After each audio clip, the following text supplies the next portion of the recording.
যাবতীয় প্রশংসা, যাবতীয় গুণগান, সমস্ত তারিফ, সিফাত এবং সানা আল্লাহ তাআলার দরবারে পেশ করছি যে আল্লাহ তাআলা আমাদেরকে আজকের জুমার দিনে নির্ধারিত সময়ে মসজিদে উপবিষ্ট হওয়ার, সালাত আদায় করার তৌফিক দান করেছেন।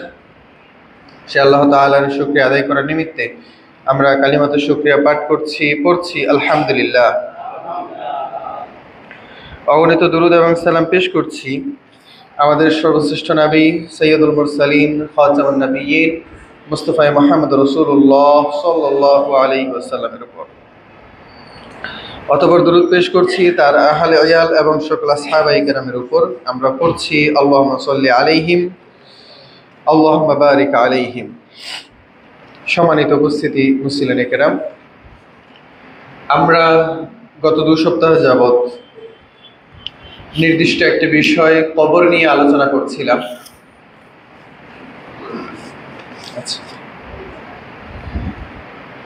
আমরা এই সপ্তাহে একটু ব্যাক সাইডে যেতে চাচ্ছি। আমরা আমাদের আলোচনাটাকে একটু এন্টি ক্লকওয়াইজ ঘোরাতে চাচ্ছি। যে ধারাবাহিকতায় যাচ্ছিলাম তার পিছনে সাধারণত কবর আসে মানুষের মৃত্যুর পরে, এবং কবরের পরে যেটা আসে সেটা হলো হাসর। তবে আমরা হাসরের আলোচনা শুরু করার পূর্বে কবরে মানুষ কেন যায় সে সম্পর্কে আলোচনা করতে চাই। আর কবরে কেন মানুষ যায়? কারণ মানুষের মৃত্যু ঘটে। তো সেই হিসেবে আমরা কবরের আলোচনার একটু পিছনে ঘুরে মৃত্যু সম্পর্কে আলোচনা করতে চাই। মানুষের মৃত্যু কেমন হয় এবং কেমন ছিল, আর এর প্রভাব, আর এই ক্ষেত্রে আমাদের করণীয় কি। আল্লাহ সুবহানাহু ওয়া তাআলা মানুষের সৃষ্টি এবং তার অবস্থান সবকিছু নির্ধারণ করে রেখেছেন। আল্লাহ সুবহানাহু ওয়া তাআলা মানুষকে জীবন দান করেন, তিনিই আবার মানুষকে মৃত্যু দান করেন। সেই মৃত্যুর পরে আল্লাহ তাআলা আবার মানুষকে জীবন দান করবেন, এবং এইটাই হলো মানুষের জীবন চক্র। এইভাবে আল্লাহ সুবহানাহু ওয়া তাআলা মানুষের ধারাবাহিকতাকে বজায় রেখেছেন। আল্লাহ তাআলা কোরআন কারীমের মধ্যে বলেন, কাইফা তাকফুরুনা বিল্লাহি ওয়া কুনতুম আমওয়াতা ফাআহইয়াকুম সুম্মা ইউমীতুকুম সুম্মা ইউহয়িকুম সুম্মা ইলাইহি তুরজাউন।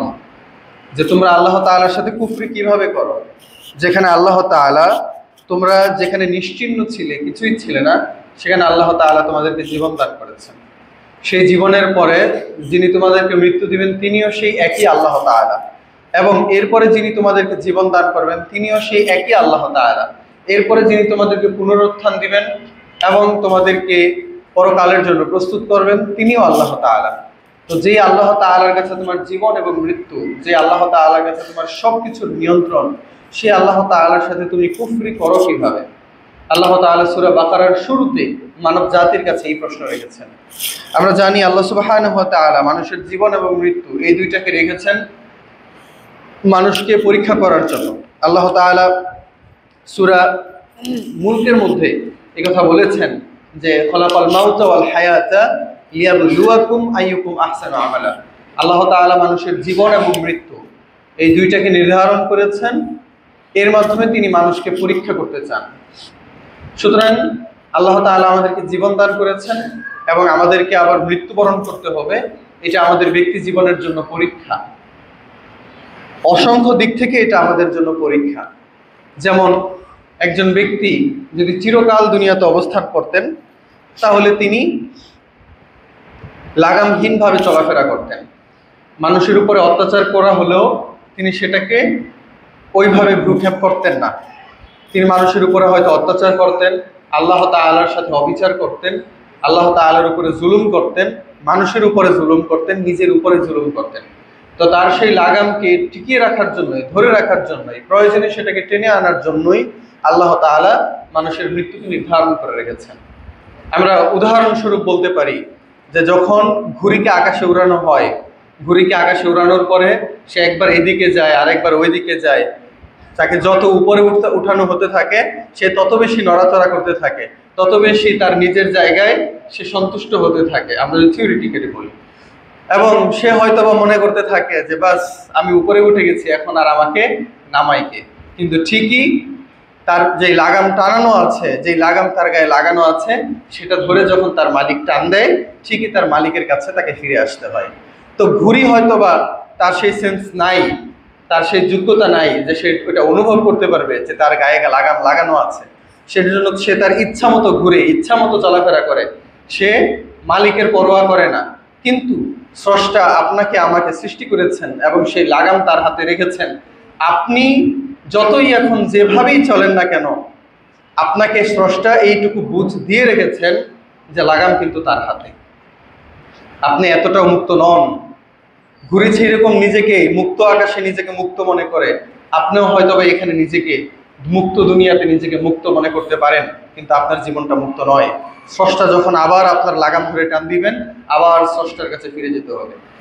ঘুড়ি একটা জড় বস্তু, সে এটা জানে না, সেজন্য এটা অনুযায়ী সে তার মালিকের ইচ্ছা অনুযায়ী সে চলাফেরা করে না। কিন্তু আপনার কাছে বুঝ দেওয়া হয়েছে, সুতরাং আপনাকে মালিকের ইচ্ছা অনুযায়ী চলতে হবে। আর যদি না চলেন, তাহলে আপনাকে যখন তিনি লাগাম টেনে ধরবেন, তখন তিনি এর সম্পূর্ণ হিসাব আপনাকে বুঝিয়ে দিবেন। তো আল্লাহ সুবহানাহু ওয়া তাআলা জীবন এবং মৃত্যু এই জিনিসগুলো সৃষ্টি করেছেন মানুষকে পরীক্ষা করার জন্য, যাতে করে মানুষ তার নিজের কাজের মধ্যে নিজেই নিজের লাগাম টেনে ধরে। কোনো অত্যাচার, অন্যায়, অপরাধ করতে গেলে যেন তার ভিতরে সেই সেন্সটা কাজ করে যে তাকে মৃত্যুবরণ করতে হবে। আর মৃত্যুবরণ যেহেতু করতে হবে, সে এখন যত কিছুই করুক না কেন, যতভাবেই সে অন্যের সম্পদ অথবা অন্যের উপরে অত্যাচার অথবা স্রষ্টার অবাধ্যতা করার মাধ্যমে যেই সুখটা সে অর্জন করবে, এই সুখটা হলো সীমিত এবং ক্ষণিকের জন্য। আর এই ক্ষণিকের সময়ের সুখ অর্জন করতে গিয়ে সে তার আখিরাতের সুখকে হারাচ্ছে। সুতরাং এই জিনিসগুলো যারা বুঝবে, তারাই প্রকৃতপক্ষে মৃত্যুকে স্মরণ করে স্রষ্টার দিকে ফিরে আসবে এবং পাপকর্মের সাথে নিজেকে সম্পৃক্ত করবে না। তো আল্লাহ তাআলা মানুষের মৃত্যু রেখেছেন যাতে করে মানুষ তার নিজেকে কন্ট্রোল করে। আপনি নিজেকে কিভাবে কন্ট্রোল করবেন? যেহেতু আপনাকে মৃত্যুবরণ করতে হবে, সুতরাং আপনি যত টাকাই কামাই করেন না কেন, আপনি নিশ্চিত জানেন যে যেহেতু আপনাকে মরতে হবে, সুতরাং এই সম্পদ আপনি ভোগ করে যেতে পারবেন না। তাহলে আপনি কাদের জন্য রেখে যাবেন? তাহলে আপনার চিন্তা হবে, একজন বুদ্ধিমান ব্যক্তি এই চিন্তাই করবে, যেহেতু এত এত সম্পদ আমি ভোগ করে যাব না, তাহলে কি প্রয়োজন আছে হারাম পর্যায়ে টাকা কামাই করে সম্পদ অর্জন করে আমার পরবর্তী সন্তানদের জন্য রেখে যাওয়ার, যেখানে আমি আখিরাতে গিয়ে কষ্ট ভোগ করবো, আমাকে জাহান্নামে যেতে হবে, অথচ আমার পরিবার, আমার আত্মীয় স্বজন দুনিয়াতে সুখ করবে আমার মৃত্যুর পরে। কি প্রয়োজন আছে তাদেরকে সুখী করতে গিয়ে আমার জাহান্নাম ক্রয় করার? এই সেন্স আপনার ভিতরে কাজ করবে যদি আপনি বুদ্ধিমান হন, নট ইমানদার। ইমানদার না, যদি আপনি বুদ্ধিমান হন তাহলে আপনার ভিতরে এই কাজ করবে। কারণ ইমানদার বুদ্ধিমান ছাড়া হওয়া যায় না। বোকা মানুষ কখনো ইমানদার হতে পারে না। একমাত্র জ্ঞানী এবং বুদ্ধিমান ব্যক্তি ইমানদার হতে পারে। তবে সমস্যা হলো যারা বেঈমান, যারা দুষ্ট প্রকৃতি, তারা ইমানদারদেরকে বোকা মনে করে। তারা ইমানদারদেরকে শব্দগুলো ব্যবহার করতেও লজ্জা লাগে। অনেকে মনে করে যে গর্ধব, কত বড় বোকা, এমন কিছুর পিছনে ছুটছে যেটা তার হাতে নাই, যেটা দেখা যায় না, যেটা অনিশ্চিত, যেটা আমরা এখন পর্যন্ত দেখি নাই। আপনারা যখন সালাত আদায় করেন, তখন একদল লোক আছে যারা আপনাদেরকে দিকে তাকিয়ে হাসে যে কত বড় বোকা, এই টাইমটাতে সে অন্য কিছু করতে পারতো, এখন মসজিদে চলে গেছে সালাত আদায় করার জন্য। আরে জান্নাত জাহান্নাম কি আপনি দেখছেন নাকি? দেখছেন আপনি? আল্লাহকে দেখেছেন? রাসূল সাল্লাল্লাহু আলাইহি ওয়াসাল্লামকে দেখেছেন? কোনো কিছুই দেখেন নাই। হাসর নাসর আপনি কি নিশ্চিত যে আপনি যাবেন, বা হাসর নাসর আছে এটার প্রমাণ কি? তো কোনো কিছু না দেখে এরা এমন কিছুর পিছনে ছুটছে যেটা দেখা যায় না। অথচ এই মুহূর্তে যদি আমি দোকানে থাকি, মসজিদে না এসে দোকানে থাকলে আমি নগদ 1000 টাকা বেশি বিক্রি করতে পারলাম, সেখানে আমার লাভটা স্পষ্ট দেখা যাচ্ছে। আর এই লাভকে ছেড়ে একদল বোকা এমন লাভের পিছনে দৌড়াচ্ছে যেটা দেখা যায় না, যেটা অনিশ্চিত। তো ইমানদারদেরকে যারা বেঈমান, তারা বোকা, গর্বভ এবং নির্বুধ মনে করে, কিন্তু প্রকৃতপক্ষে বিষয়টা ভিন্ন। এই বিষয়, এর গুরুত্ব, এর মর্যাদা তারাই অনুভব করতে পারবে যারা সত্যিকার অর্থে জ্ঞানী এবং সত্যিকার অর্থে বুদ্ধিমান। আমরা বলছিলাম যে আল্লাহ তাআলা মানুষের মৃত্যুকে রেখেছেন তাকে নিয়ন্ত্রণ করার জন্য। আর যেহেতু আপনি জানেন যে আপনাকে মৃত্যুবরণ করতে হবে, আর মৃত্যুবরণ করলে আপনার কবর থেকেই আপনার হিসাব নিকাশ শুরু, তারপরে যখন আপনি আখিরাতে আল্লাহ তাআলার সামনে গিয়ে দাঁড়াবেন, তখন 99টা ভলিউমে আপনার আমলনামাকে উপস্থাপন করা হবে। Billion billion trillion trillion crore crore মানুষ, প্রাণী, জিন, সকল ধরনের ক্রিয়েচারের সামনে আপনার আমলনামা এক এক করে পড়া হবে। তো সেই লজ্জা থেকে বাঁচতে হলে এবং সেই কঠিন ময়দানের কঠিন ভয়াবহ অবস্থা থেকে বাঁচতে হলে আমার এখনই প্রস্তুতি নিতে হবে। আর যদি প্রস্তুতি নিতে চাই তাহলে অবশ্যই অন্যায়জনক কাজ থেকে আমার নিজেকে বাঁচিয়ে রাখতে হবে। তাহলে একজন ব্যক্তি যদি নিজেকে কন্ট্রোল করতে চায় তার অন্যতম একটা পদ্ধতি হলো মৃত্যুকে স্মরণ করা। সেজন্য আমরা এর আগে একদিন খুতবায় বলেছিলাম যে আপনি ইমানদার হবেন কিভাবে, আল্লাহর পথে আপনি থাকবেন কিভাবে। আল্লাহর পথে থাকার দুইটা পদ্ধতি খুবই গুরুত্বপূর্ণ কথা। আমি জানি না আপনি আমার কথাটাকে কতটা গুরুত্ব দিয়ে শুনবেন, কিন্তু এই কথা খুবই গুরুত্বপূর্ণ এবং এটা আপনার জীবনে ডিরেক্টলি কাজ করবে।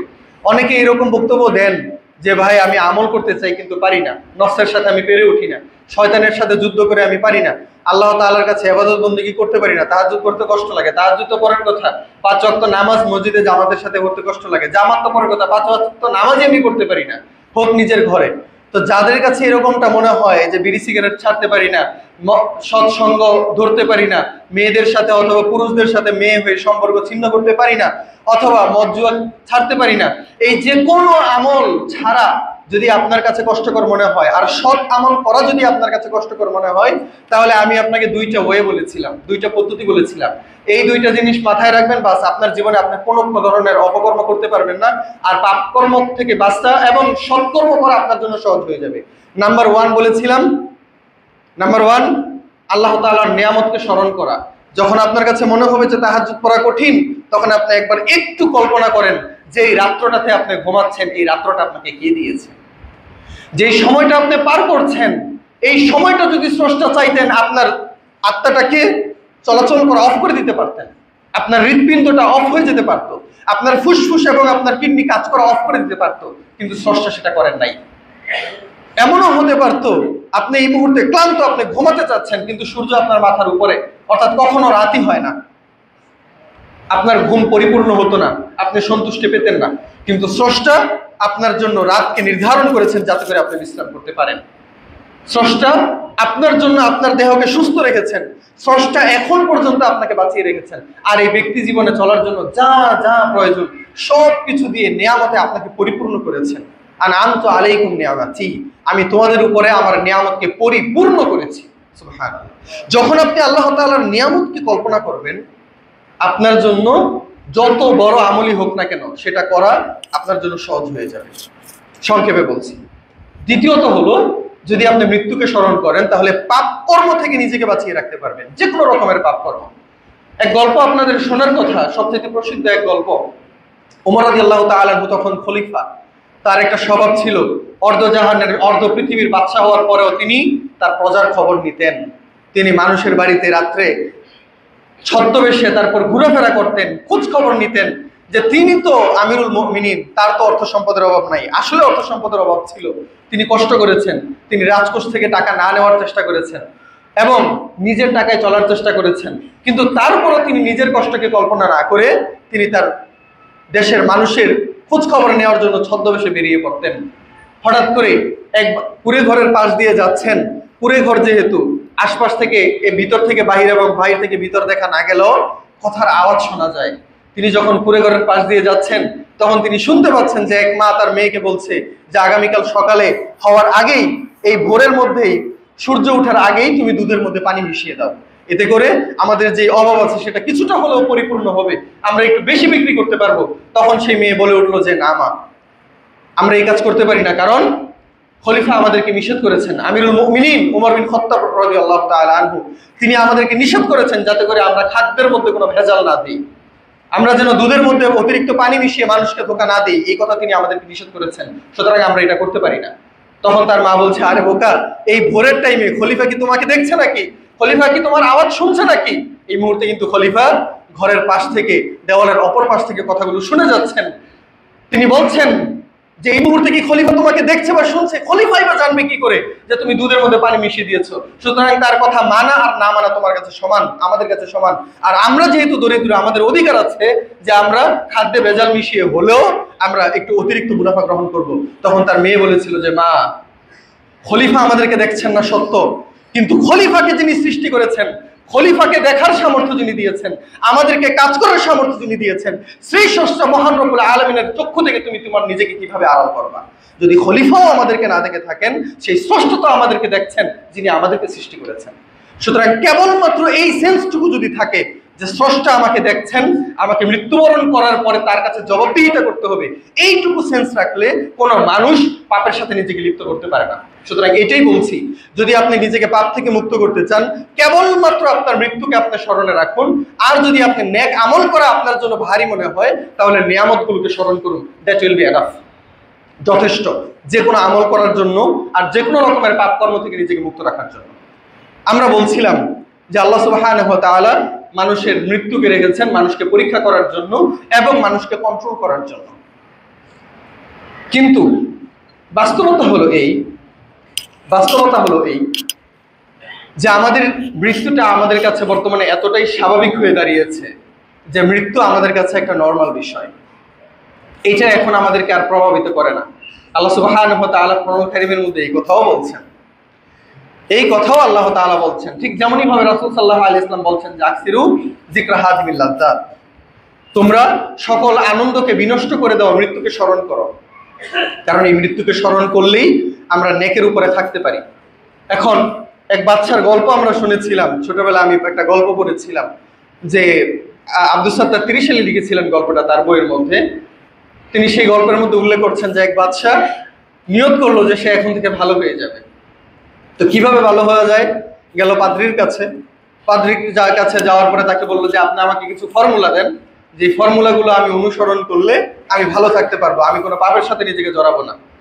তখন সেই পাদ্রি বললেন যে ঠিক আছে, আপনি দৈনিক গুনে গুনে 40 বার মৃত্যুকে স্মরণ করবেন, তাহলে আপনি সকল রকমের পাপ থেকে নিজেকে মুক্ত রাখতে পারবেন। এখন বাদশা এই কথা শোনার পরে তিনি বলেছেন স্মরণ, তিনি ধরে নিয়েছেন জিকির। কারণ আরবিতে জিকির আর স্মরণ, মানে আরবিতে যেটা জিকির, বাংলাতে সেটার অনুবাদ হলো স্মরণ। এখন তিনি সেটাকে জিকির ধরে নিয়েছেন। জিকির মানে কি? সুবহানাল্লাহ, আলহামদুলিল্লাহ, আল্লাহু আকবার, সুবহানাল্লাহ সুবহানাল্লাহ সুবহানাল্লাহ। আমরা সাধারণত এটাকে জিকির মনে করে থাকি।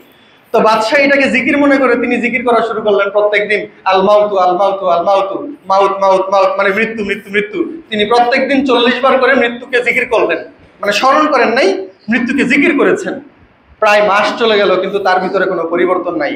তিনি পাদ্রিকে ধরে আনলেন যে বেটা ভুলভাল বাটপার পাদ্রি, তুই ভণ্ড পাদ্রি, যদি তুই সত্যিকারের ব্যক্তি হতি তাহলে তোর ফর্মুলা আমার কাজে লাগতো, কিন্তু তোর ফর্মুলা যেহেতু কাজে লাগে নাই, তুই ভণ্ড, সুতরাং এই মুহূর্তে আমি তোর ফাঁসির আদেশ কার্যকর করছি, আগামী 1 সপ্তাহের ভিতরে তোর ফাঁসি কার্যকর করা হবে। তখন সেই পাদ্রি জানতে চাইলো যে ঠিক আছে, আমি আপনাকে মৃত্যুকে স্মরণ করতে বলেছিলাম, আপনি কিভাবে করেছেন? বাদশা তার পদ্ধতি দেখালো। এবার তিনি বললেন যে ঠিক আছে, আমার যেহেতু মৃত্যুদণ্ড আপনি কার্যকরী করবেন, প্রত্যেকের একটা শেষ ইচ্ছা থাকে, আমারও একটা শেষ ইচ্ছা আছে, সেটা হলো যে আমি 1 রাতের জন্য বাদশা হতে চাই। আপনার বাদশাহীর কোনো ক্ষতি আমি করব না, আমি 1 রাতের জন্য বাদশা হতে চাই এবং এই সুযোগটুকু আপনি আমাকে দেন। বাদশা বললো যে ঠিক আছে, যা, তোকে সেই সুযোগ দিয়ে দিলাম।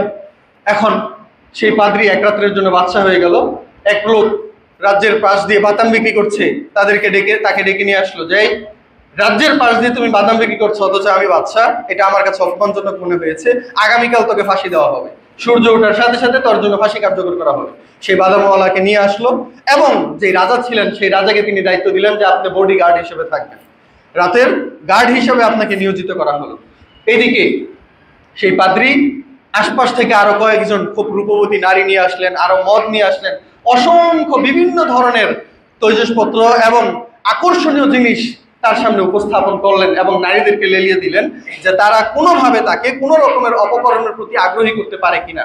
কিন্তু যেই বাদামওয়ালা আগামীকাল সকালে মৃত্যুবরণ করবে এবং এটা তার কাছে এই মুহূর্তে নিশ্চিত, সে এই মুহূর্তে সারা রাত্রই কেবলমাত্র কান্না করে যাচ্ছে আর তার পূর্ববর্তী জীবনের জন্য আল্লাহর কাছে ক্ষমা চেয়ে যাচ্ছে। কোনোভাবেই সে এইগুলোর প্রতি, না নারী, না মদ, না কোনো রকমের আকর্ষণীয় জিনিসের প্রতি তার নিজেকে অভিষিক্ত করেছে, বরং সে সমগ্র রাত্রই কান্নায় জর্জরিত হয়ে সকল রকমের পাপ থেকে নিজেকে মুক্ত রেখেছে। সমগ্র রাত যখন পার হলো এবং বাদশা যেহেতু দায়িত্ব ছিল, সমগ্র রাত সে এগুলো তার নিজের স্বচক্ষে এগুলোকে অবলোকন করেছে। সকালবেলা বাদশাকে এই পাদ্রী ডেকে আনলেন যে তুমি সারা রাত্র কি অবলোকন করেছো, এবার বলো। তখন বাদশা তার কাছে এই সমগ্র ঘটনাগুলোকে বর্ণনা করলেন যে মহিলা এবং সকল জিনিস তাকে এত কঠিনভাবে আকর্ষিত করার চেষ্টা করেছে, কিন্তু কোনোভাবেই সে নিজেকে নত করে নাই। সমগ্র রাত্র সে তাহাজ্জুদের সালাত আদায় করেছে, আল্লাহর কাছে কান্নাকাটি করেছে এবং সমগ্র রাত্র আল্লাহ তাআলার কাছে দোয়া করেছে, নিজের পাপাচার থেকে আল্লাহ তাআলার কাছে ক্ষমা চেয়েছে। তখন বাদশাকে এই পাদ্রী বললেন যে আমি আপনাকে এইভাবেই মৃত্যুকে স্মরণ করতে বলেছিলাম, এইভাবেই আমি চেয়েছিলাম যে আপনি মৃত্যুকে স্মরণ করবেন। মৃত্যুকে স্মরণ করা মানে জিকির করা নয়, সুবহানাল্লাহ, আলহামদুলিল্লাহ, আল্লাহু আকবারের মতো জিকির করা নয়, বরং মৃত্যুকে স্মরণ করা মানে হলো মৃত্যুকে অনুভব করতে পারা, মৃত্যুর জন্য নিজেকে সদা সর্বদা প্রস্তুত রাখা, যে যে কোনো মুহূর্তে আমি মৃত্যুবরণ করতে পারি, সুতরাং এই মুহূর্তে যেন আমি আমার নিজেকে প্রস্তুত রাখি। যদি হঠাৎ এই মুহূর্তে আমি মৃত্যুবরণ করি তাহলে কি আমার উপরে কোনো প্রবলেম হবে কিনা, যে আমি তো এখনো কিছু কাজ বাকি রেখেছি যেগুলো আমার দ্বারা সম্পন্ন করা হয় নাই। কিছু মানুষের উপর অত্যাচার করেছিলাম, ভেবেছিলাম যে তাদের কাছ থেকে ক্ষমা নিতে হবে, বুড়া বয়সে হয়তো বা তাদের কাছ থেকে ক্ষমা নিয়ে নিব, কিন্তু এখন যদি মৃত্যুবরণ করি সেই সুযোগটা আমার নাই। দাড়ি রাখি নাই, নামাজ পড়ি নাই, সালাত আদায় করি নাই, নিয়ত করে রেখেছি যে বৃদ্ধ বয়সে গিয়ে শুরু করব, কিন্তু এখন যদি আমি মৃত্যুবরণ করি তাহলে আমি আল্লাহ তাআলার কাছে জবাব দিতে পারবো কিনা। তো সর্বদাই নিজেকে তুমি প্রস্তুত করে রাখো, কারণ আল্লাহ তাআলা মৃত্যুর জন্য কোনো বয়স নির্ধারণ করেন নাই, কোনো বয়স রাখেন নাই তোমার জন্য। একটা শিশু মায়ের পেটে থাকা অবস্থায়ও মৃত্যুবরণ করে, টকবগে যুবক রাস্তার মধ্যে পড়ে মৃত্যুবরণ করে, অ্যাক্সিডেন্টের কারণে মৃত্যুবরণ করে, আরে সামান্য একটা পাখা মাথার মধ্যে খুলে পড়লেও মানুষ মৃত্যুবরণ করে। খুলিকাল ইনসানু যায়ীফা, মানুষকে আল্লাহ তাআলা অত্যন্ত দুর্বলভাবে সৃষ্টি করেছেন। একটা সামান্য অ্যাক্সিডেন্টে সামান্যভাবে পড়ে গিয়েও মানুষ মৃত্যুবরণ করে। সুস্থ সবল একটা মানুষ রাস্তা দিয়ে হাঁটছে, হঠাৎ করে হার্ট অ্যাটাক করে মৃত্যুবরণ করেছে। সুস্থ একটা সবল মানুষ হঠাৎ করে ব্লাড প্রেশার বেড়ে গেছে, রাস্তার মধ্যে হঠাৎ করে মৃত্যুবরণ করেছে। আশপাশে তার কোনো আত্মীয় স্বজন নাই, কেউ জানে না, এমনকি শেষ পর্যন্ত বেনামে তাকে দাফন করতে হয়েছে। অসংখ্য অগণিত এমন ঘটনা রয়েছে পুরো পৃথিবী জুড়ে, আমার আপনার সামনেই। কিন্তু আমি নিজেকে প্রস্তুত করে রেখেছি, এখন যা আকাম কুকাম করতেছি করি, যতভাবে হারামভাবে টাকা উপার্জন করা যায় করি, এরপরে যখন মোটামুটি একটা পর্যায়ে চলে আসব, বৃদ্ধ হয়ে যাব, তখন না হয় দাঁড়িয়ে রাখবো, তখন না হয় তাওবা করে তারপর ভালো জায়গায় ফিরে আসবো, তখন না হয় আকাম কুকাম কম করলাম। আমি আমার এমন অসংখ্য বন্ধু বান্ধব ইউনিভার্সিটিতে পাচ্ছি, আলহামদুলিল্লাহ অধিকাংশ ছেলেপেলে বিসিএস ক্যাডার হয়, তাদের চিন্তা ভাবনাই হলো, আমি সবার কথা বলছি না, অনেক বড় একটা অংশের চিন্তা ভাবনা হলো যে 4-5 বছর যাই করার করবে, ইচ্ছা মতো টাকা ঘুষ টুস খাবে, তারপরে ভালো হয়ে যাবে। এরকম অসংখ্যকেই পাওয়া যায় যারা এই নিয়ত করে রেখেছে। আবার অনেকে এমন নিয়ত করেছে, শুনলে মনে হবে যে কিছুটা ভালো, ধার্মিক ছেলে, ধার্মিক ঘুষখোর, সে নিয়ত করে রেখেছে যে কেবলমাত্র খারাপ মানুষের কাছ থেকে ঘুষ নিবে, ভালো এবং গরিব মানুষের কাছ থেকে ঘুষ নিবে না। যদি লোকটা ধনী হয় তাহলে কেবলমাত্র তার কাছ থেকে ঘুষ নিবে, যদি লোকটা গরিব হয় তাহলে তাকে ছেড়ে দিবে। তো আমরা এমন অনেক ধার্মিক ঘুষখোরও পাই। এমনও তো পাওয়া যায় যে ভাই রমজান মাস চলছে, আপনি মাগরিবের পরে আসেন, কেন মাগরিবের পর কেন, কারণ আজকে রোজা রেখেছি, রোজা রেখে ভাই এটা কেমনে নেই। অসংখ্য অহরহ উদাহরণ আমরা আমাদের জীবনে পাই, কারণ আমরা লিমিটেড ইমানদার, আমরা হলাম লিমিটেড ইমানদার। একটা ছেলে কোকা কোলা খায় না, কারণ কোকা কোলা হারাম। কোকা কোলা যদি আমরা খাই তাহলে এটা তার বিপরীতে কোনো না কোনো ভাবে ইসরায়েলিদেরকে হেল্প করা হয়। ঠিক একই ছেলে তার বাবা সুদ খায়, ঘুষ খায়, চাঁদাবাজি করে, হারাম ভাবে টাকা ইনকাম করে, এইটা সে ভক্ষণ করে, এটা কোনোভাবে তার বাবাকে প্রশ্ন করে না। তাহলে আমরা হলাম সুযোগের অভাবে সৎ এবং আমাদের ইমানদারিত্ব সীমাবদ্ধ। জায়গা ভেদে আমরা আমাদের ইমানদারিত্বকে ধরে রাখি, যেই জিনিস না করলেও প্রবলেম নাই সেই জিনিসের জায়গায় আমরা আমাদের নিজেদের ইমান ধরে রাখি, আর যেটা করলে হয়তো বা দেখা যাবে দুনিয়াবি ভাবে আমি ক্ষতিগ্রস্ত হয়ে যাব, সেটাতে আমরা আমাদের নিজেদেরকে খুব স্বাচ্ছন্দ্যের সাথে অন্তর্ভুক্ত করি এবং সেটাকে হালাল বানানোর জন্য আমরা যুক্তি এবং দলিল খোঁজার চেষ্টা করি। এটা হলো আমাদের বর্তমান অবস্থা। আমরা বলছিলাম যে এই হলো অবস্থা। যদি আমরা আমাদের নিজেদেরকে কন্ট্রোল করতে চাই, মৃত্যু আমাদের ব্যক্তি জীবনের একমাত্র পদ্ধতি।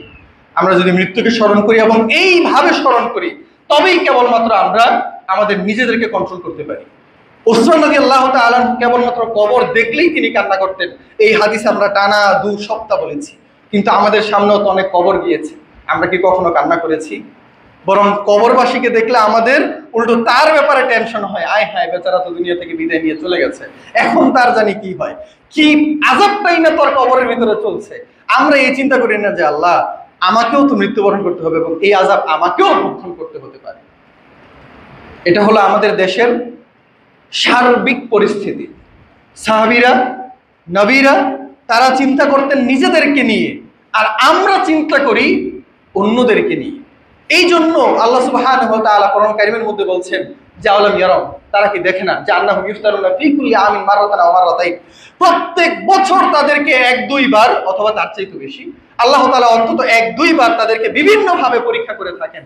সুম্মা লা ইয়ারজিউন, এরপরও তারা সুম্মা লা ইয়াতুবুন, এরপরও তারা তাওবা করে না, এরপরও তারা আল্লাহ তাআলার কাছে ফিরে আসে না। আপনার চোখের সামনে আপনার ভাই বন্ধু মৃত্যুবরণ করছে, কিন্তু এগুলো আপনার হৃদয়কে প্রভাবিত করে না। কেন করে না? তার কারণ হলো আপনার হৃদয় এতটাই শক্ত হয়ে গেছে যে আপনি সেই পর্যন্ত নিতেই পারেন না। মানুষের মৃত্যু আপনার গলা পর্যন্ত যায়, কিন্তু আপনার কন্ট্রোলার থেকে নিচে নামে না, আপনার আত্মা পর্যন্ত পৌঁছায় না।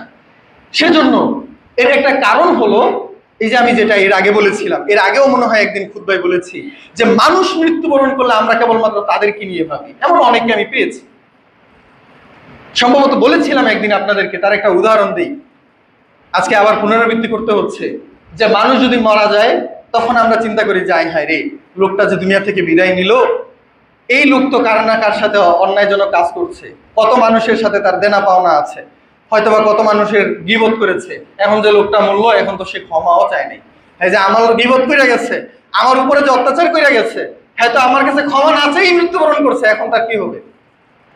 কিন্তু আপনি এই চিন্তা করেন না যে আপনার সাথে যদি সে অন্যায় করে থাকে, কোনো না কোনো ভাবে আপনিও হয়তোবা তার উপরে কোনো অন্যায় করেছেন।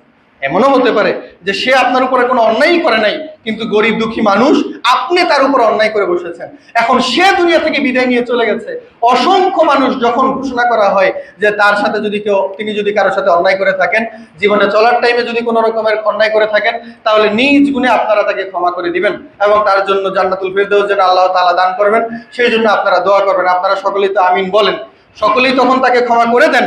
তো একটা মানুষ যদি দুনিয়া থেকে বিদায় গ্রহণ করে আপনার সমাজ থেকে, হয়তোবা আপনি তাকে ক্ষমা করে দেন, কিন্তু এই সমাজের মানুষটা যে দুনিয়া থেকে বিদায় নিয়েছে, আপনি যে কোনো জীবনের কোনো একটা টাইমে তার সাথে অন্যায় করেছিলেন, আপনি এখন কিভাবে তার কাছে ক্ষমা চাইবেন বলেন?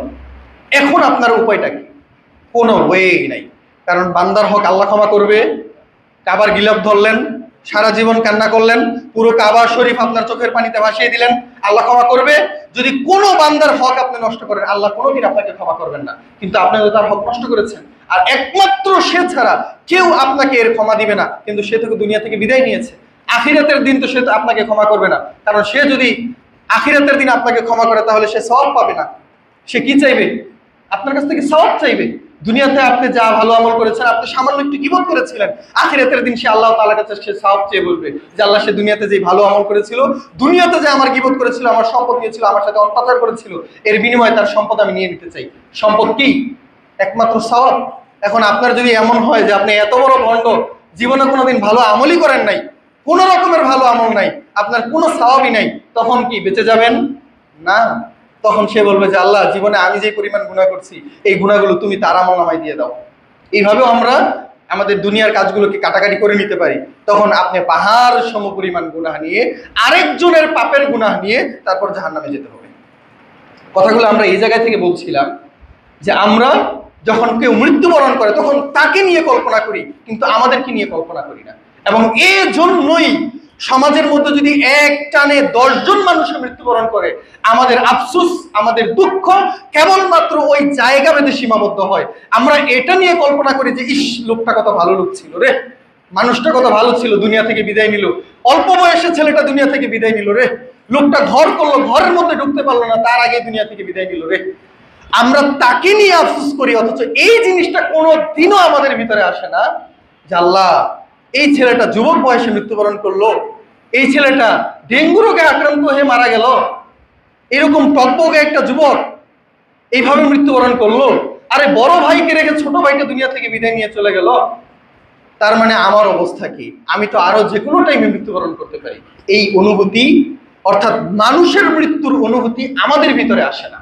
আমরা কেবল অন্যকে ডিফাইন করতে যাই তার মৃত্যু দিয়ে, কিন্তু সেটা দিয়ে যে আমাকে অনুভব করতে হবে সেই জিনিসটা আমার ভিতরেই নাই। আল্লাহ সুবহানাহু ওয়া তাআলা এইটাও আক্ষেপ করে কোরআনুল কারীমের মধ্যে বলছেন। আর এর জন্য আমরা কিছু সপ্তাহ আগে খুতবাতে এইটাই বলেছিলাম যে মানুষের হৃদয় পাথরের সাথে তুলনা করব না। আল্লাহ সুবহানাহু ওয়া তাআলা বলছেন যে মানুষের হৃদয় পাথরের চাইতেও কঠিন।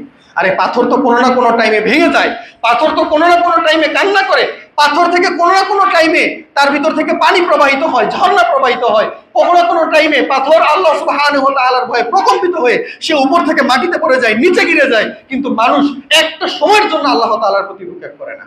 কত রকম ভাবে তাকে উপদেশ দেওয়া হয়, কোনো উপদেশ সে তার হৃদয়ে ধারণ করে না। ওই গলা পর্যন্ত আসে, গলা পর্যন্তই, অধিকাংশ সময় তার গলা পর্যন্ত আসে না, এক কান দিয়ে আরেক কান দিয়ে বের হয়ে যায়। ঠিক যেরকম আমরা খুতবাতে আসি, খুতবা শ্রবণ করি এবং চলে যাই। আর এখন তো অনেক খুতবা হুজুরদের নিজেদের ভিতরেও কাজে লাগে না।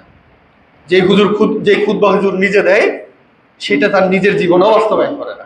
এবং হয়তোবা এইটাও আরেকটা কারণ যে আমাদের সমাজ আমাদের কথা গ্রহণ করতে পারছে না। আল্লাহ সুবহানাহু ওয়া তাআলা আমাদের আলেম সমাজকে সংযত করুক।